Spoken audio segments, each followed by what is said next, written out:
ভাই আমাদেরকে তাড়াতাড়ি করে ডাক্তারকে খুঁজতে হবে। হ্যাঁ ভাই। ভাই এখন থেকে আপনার গরুটা পুরোপুরি সুস্থ হয়ে গেছে। আরে ভাই আপনার ছেলে ওরম করতেছে কেন? আপনার ছেলে কি হয়েছে? আরে ডাক্তার সাহেব ওর বলে সকাল থেকে অনেক পেটে ব্যথা করতেছে। আরে ভাই ওকে ধরেন তাড়াতাড়ি করে, এক্ষুনি আমি পিঠা হাত দিয়ে ঠিক করে দিতেছি। আরে শালা এই ডাক্তার তো পাগল হয়ে গেছে। এবার মানে সে বড় মানুষ দ্বারা বলছি। হ্যাঁ এই ডাক্তার দেখ এই যে কারা। আরে তুমি ডাক্তার নাকি? হ্যাঁ। আরে ডাক্তার আমাদের সর্দার অনেক অসুস্থ, তুমি আমাদের সাথে চলো।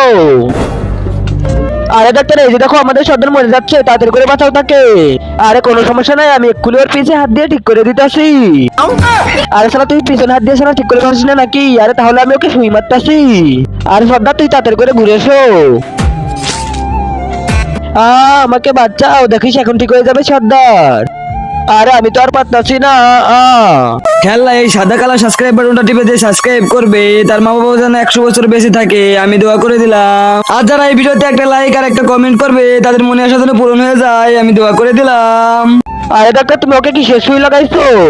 আর আমি তো ওকে গরুর সুই লাগাই দিছি। আরে শালা তুই এটা কি বলতাছিস? তুই তো ওরে গরুর সুই লাগাই ওর পিছনে ফুটো করে মেরে ফেললি। হ্যাঁ এটা কি বলতাছিস তুই? আরে শালা ডাক্তার তো আমাদের সর্দারকে পিছনে সুই মেরে মেরে ফেললো। আরে ডাক্তার এখান থেকে আমি জানিয়ে ভাগি।